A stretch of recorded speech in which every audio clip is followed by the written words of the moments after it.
गरीब की भक्ति। ये कहानी है एक छोटे से गांव में रहने वाले गरीब परिवार की, जिस घर में रमा और श्याम रहते थे। रमा और श्याम दोनों पति पत्नी थे।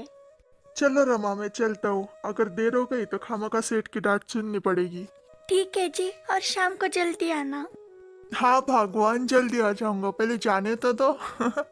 इतना कहकर श्याम अपने काम के लिए निकल जाता है, पर रास्ते में उसका दोस्त मिलने की वजह से उसे काम पर जाने के लिए देरी होती है। कहाँ थे तुम इतनी देर? मुझे माफ कर दीजिए सेठ, रास्ते में दोस्त मिला था, इसी वजह से देर हो गई। हाँ हाँ ठीक है, जाओ अभी जाकर अपना काम संभालो और दोबारा से ऐसी गलती नहीं होनी चाहिए। जी सेठ, दोबारा से ऐसी गलती नहीं होगी। श्याम अपने गांव के एक सेठ के घर आचारी का काम करता था और उसी से अपना घर चलाता था। और रात में जब श्याम अपने घर आता तभी रमा उससे कहती, जी आ गए आप, चलिए आपके लिए खाना लगाती हूँ। हाँ रमा, पर मुझे तुमसे एक बात कहनी है। हाँ जी, कहिए ना। रमा मुझे माफ कर दो, मेरी गरीबी की वजह से मैं तुम्हें सारे सुख नहीं दे पाता हूँ। जी आप ये क्या कह रहे हो? मैं यहाँ पे बहुत सुखी हूँ और मुझे कुछ नहीं चाहिए, और देवी माँ है ना, वो सब कुछ ठीक करेगी। ऐसे ही दोनों की बातें चल रही थी। रमा देवी माँ की बहुत बड़ी भक्त थी। वो हर दिन देवी माँ की पूजा अर्चना करती। एक दिन शाम के सेठ के घर उसके बेटी को देखने के लिए लड़के वाले आते हैं। तभी सेठ शाम को अपने घर बुलाकर कहता, सुनो शाम, कल मेरी बेटी की सगाई है, इसलिए तुम अच्छा और स्वादिष्ट खाना बनाना और मिठाई भी बहुत सारी बनाना। हाँ ठीक है सेठ, मैं बहुत स्वादिष्ट खाना बनाऊंगा। अगली सुबह शाम ढेर सारा खाना बनाता, पर विजय की माँ की खीर में मक्खी निकलती।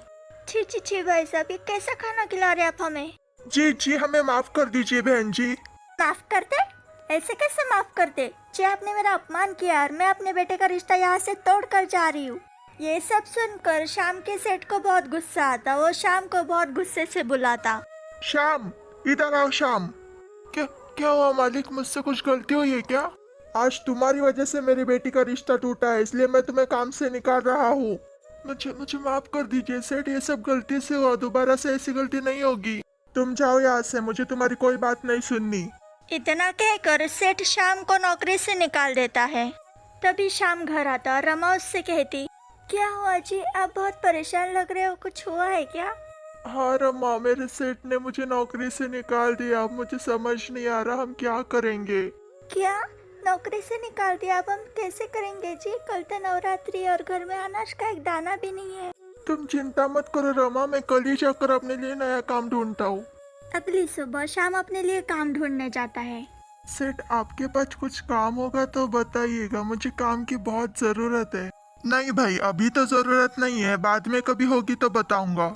ऐसे ही शाम हर जगह पर काम ढूंढता, पर उसे कहीं काम नहीं मिलता। आखिर में वो थकार कर अपने घर आता। क्या हुआ जी, आपको कोई काम मिला? नहीं रमा, मुझे कोई काम नहीं मिला। हे भगवान, अब हम क्या करेंगे जी? मैंने तो अभी तक देवी माँ को भोग भी नहीं लगाया है। तभी रमा के घर के बाहर एक बूढ़ी औरत आती और रमा को आवाज देती, रमा ओ बेटी रमा। ऐसी आवाज सुनकर रमा घर से बाहर आती और कहती, जी माँ जी, आपने मुझे आवाज दी और आपको मेरा नाम कैसे पता? अरे बेटा, ये सब छोड़ो और कुछ खाने को होगा तो दे दो। माफ करना माँ जी, पर मेरे घर में खाने के लिए तो कुछ भी नहीं है। अरे बेटी, अनाज का एक दाना होगा तो वही दे दो। इतना कहकर रमा उस बूढ़ी औरत को अपने घर लेकर आती है और उसे अनाज का एक दाना देती है। और तभी वो बूढ़ी औरत देवी माँ के रूप में बदल जाती, जिसे देख रमा दंग रह जाती। ये क्या, मैं कोई सपना तो नहीं देख रही हूँ? नहीं रमा, मैं सच में आई हूँ। तुमने मेरी मन और श्रद्धा से पूजा की है, इसी वजह से मैं प्रसन्न हुई। इतना कहकर देवी माँ वहाँ से चली जाती है और फिर रमा का घर राशन से भर जाता। जी आपने देखा, माता ने हमें स्वयं दर्शन दिया। हाँ हाँ रमा, और ये सब तुम्हारे माता के प्रति भक्ति की वजह से हुआ है। और फिर ऐसे ही दोनों मिलकर माता की आरती करते। Hello guys, like, share and subscribe to my channel.